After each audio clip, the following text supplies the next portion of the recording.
Welcome everybody. Today we're going to be going over the Phoenix Audio Gyrator EQ and N90 DRC Compressor Gate 500 modules. Now Phoenix Audio was kind enough to send me these demo units. I've had them for a couple weeks, put them through their paces on multiple productions, so I'm going to give you a quick rundown of my thoughts, and then I'm going to let you listen to what they sound like.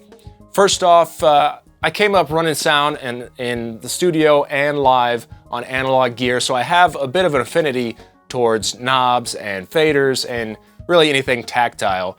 You know, there's just a feeling that you get from sculpting the sound with your own hands that you don't get from, sitting at a mouse and keyboard. So also, if you've seen any of my other videos, you may know that I'm a big proponent of getting the song and the sound right on the way in. If you're able to give that vocal or that guitar its own character and identity on the way in, then you have to struggle less getting everything to fit right in your mix in post. So for that reason, I was super excited to get these two 500 modules, plug them into my Cranbourne Audio 500 R8, and get an entire Phoenix Audio channel strip. And this just highlights another cool feature about the Cranbourne Audio 500 R8, which I just did a video on. I'll link it in the description below. But it's got that chain switch, so if you want to use 3 modules in a channel strip, just turn that chain switch on, and then it just goes from one to the other before it hits your converters. If you want to use it as a hardware insert, then just flip that switch back off, and then there you go. Just use it as you would normally do within your DAW. But let's go ahead and take a look at the front panels on these modules. This is the Gyrator EQ. It's a 4-band selectable frequency equalizer. So starting at the top, you got a high shelf at 25, 15, and 10 kilohertz. 25 is labeled Sheen. That's way up there. The high mids, you got 6, 3, or 1.6 kilohertz. That's a bell curve. The low mids, you have 800, 400, or 200 hertz, also a bell curve. Your low shelf, you have 130, 80, or 40 hertz. You also have up top a bypass button and then a high pass filter at 80 hertz. And then finally at the bottom, you have that Class A analog output circuit in case you want to push it a little bit, get a little bit of extra analog saturation. Moving on to the N90 compressor gate. Up top, of course, you have the bypass switch for the compressor. Next to that, the threshold knob, which will go from +10 to -30. You have below that the ratio knob. It'll take you from a 2-to-1 up to an 8-to-1. You have the attack fast switch next to that. That'll take you from a 1 millisecond to 15 millisecond attack time. Then you have the auto release switch. I always kept this on. It worked super well. It just basically determines from the wave when to release. But if you want to dial it in manually, you can flip that off. And next to it, there's a release knob that gives you from 100 milliseconds all the way up to a 3-second release time. Below that, you have all the gate controls. So again, you have a threshold will take you to -40 decibels.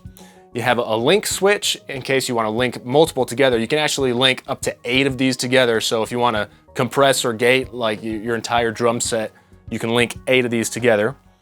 You have a key switch, so you can use an external audio source to trigger your gate if you want to. You have the range next to that, so if you don't want to use it as a gate, you want to use it more as an expander, you can make it so that the gate does not fully close, it just reduces the volume with that range. And then of course you have the release knob below that for the gate. Next to that you have the bypass for the gate. And then finally, again, you have that Class A output circuit that Phoenix Audio is really well known for in case you want to give it saturation here on the output of the compressor gate. So let's hear how they sound. All right, so I pulled up a session from Leanne K called Glow. I got vocals from her and they were recorded without anything on the way in, so completely clean vocal. Let's actually go ahead and give that a listen, hear what that sounds like. Falling deeper down, invisible, I guess your time ran out. A ghost in a haunted house. Yeah, so it's a good vocal, but you can tell that it's a little bit dull, so it needs a little bit more life in it, high end especially. Falling deeper down, invisible, I guess your time ran out. A ghost in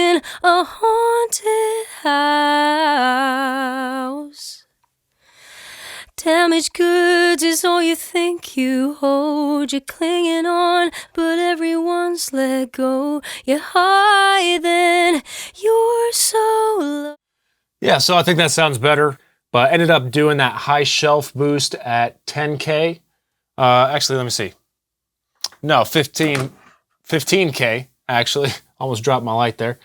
I like that. The 25 was nice, but didn't quite get as much high end. It was a little too much sheen. So like that 5K boost, and then I ended up cutting a little bit at 400 hertz. So now I'm just going to go back and forth with the EQ bypassed for you to hear what it sounds like off and then on. Falling deeper down, invisible. I guess your time ran out. A ghost in a haunted house. Damaged goods is all you think you hold. You're clinging on, but everyone's let go. You're high, then you're so low. Yeah, so definitely an improvement there. Let's go ahead and check out what it sounds like with some music going on. Falling deeper down, invisible. I guess your time ran out. A ghost in a haunted house. Damaged goods is all you think you hold. You're clinging on, but everyone's let go. You're high, then you're so low. But you keep on thinking too much, reliving everything you had once, but just... Yeah, so when it's bypassed, it really is hard to hear. It does not cut through the mix at all. So yeah, I mean, especially when she says high, like you're high and then low. I had the compressor bypass at that point, and the dynamics is actually quite dynamic. And then you turn on the N90 and it just flattens it all out. Very nice sounding. Going straight from the gyrator into the N90 sounds really good. So I just opened up another session. We're going to listen to some guitar first and then some snare drum. Let's go ahead and listen to this guitar by itself without the EQ or compression.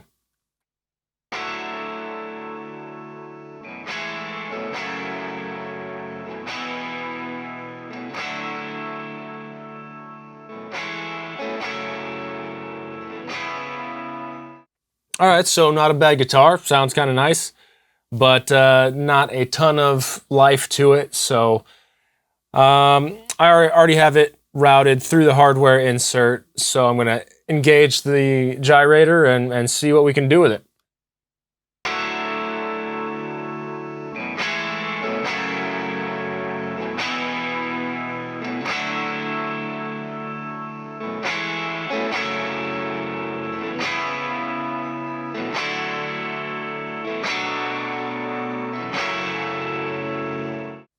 Yeah, so it didn't really need a whole lot, but I like that boost at 3K.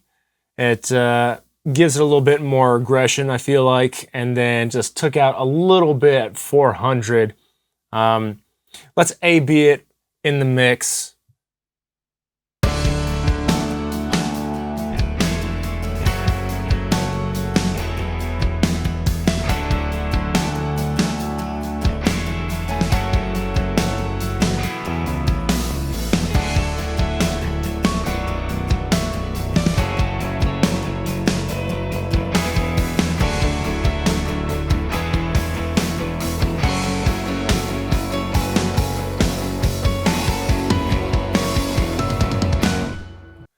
Yeah, so right there, really not doing a whole lot of compression, but with the attack speed on that 15 milliseconds, the slower setting, it just really helps to exaggerate that transient a little bit. I like what it's doing. It's evening out a little bit for the sustain and then exaggerating the attack and then giving it that extra on the output. Also, I like what that's doing to it as well. So overall, yeah, really like how it sounds on that guitar. let's listen to it on some snare as well. Now I have a snare drum pulled up in the same session. This is the live snare performance. I bypassed all the plugins I have in there and just brought in the gyrator and the N90. And now we're actually going to get a listen to the gate. So again, going to start with the EQ, head to the compressor, and then play with the gate. So we'll see how it sounds.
Yeah, so there's really not a lot I can do as far as boosting on the high end there. It gets so much cymbal bleed. However, I did really like boosting a little bit at both 200 and 130 hertz. Just gives it a little bit of, girth there at the bottom. And put in that 80 hertz high pass filter just to get out as much of the kick as I can. So let's listen to the compressor on there now.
Yeah, so some of the settings I have on there are pretty extreme, probably not what I would normally do, but just want you to be able to hear exactly what's going on. Going back and forth between that fast attack and the slower attack. Yeah, the 1 millisecond's way too fast. I would not use that on a snare. The 15 milliseconds is much more usable. It allows that transient to get through much more, obviously, than the 1 millisecond. So let's go ahead and check out the gate, see what that sounds like.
Yeah, so as you can hear, with all that bleed in there, it's pretty tough for the gate to get everything out, but it's doing a good job reducing that hi-hat in between the snare and the kick, so I don't mind a little bit of the kick getting in that snare drum.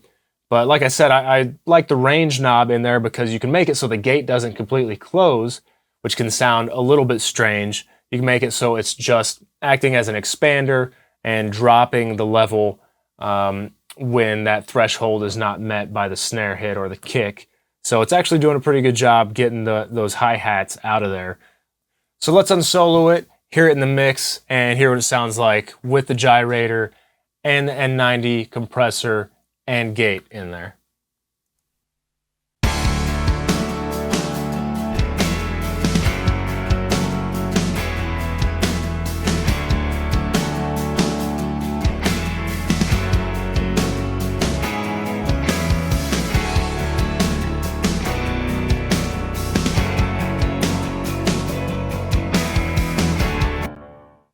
As you just heard, both modules sound awesome. I actually really love the Gyrator EQ. Even though it's only got 12 frequencies, it just always seemed to have what I need for every situation. And even when I was only making small changes, just everything I put through it came out sounding substantially better. I gotta say, it's one of my favorite EQs that I've put my hands on in recent years.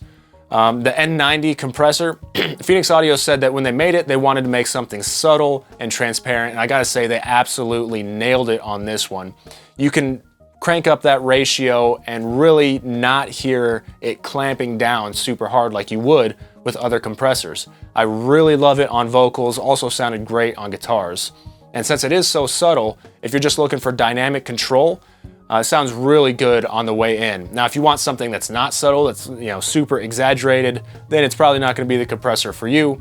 But again, if you're looking for something to give you that extra dynamic control, it was really good for that. And the gate, I mean, it did everything that you would expect or want a gate to do. I didn't use the gate nearly as much as I used the compressor, but it also sounded good and worked really well. So if you're looking for a couple new 500 modules, the Gyrator EQ, the N90 compressor gate, even the DRS 1R preamp, they're all really good choices. So give Phoenix Audio a check, see if it's what you're looking for. So thanks for watching, guys. Leave a comment down below, like, subscribe, do all that stuff that you normally do. And yeah, if you want me to check out something else, let me know in the comments down below, and we'll see you next time.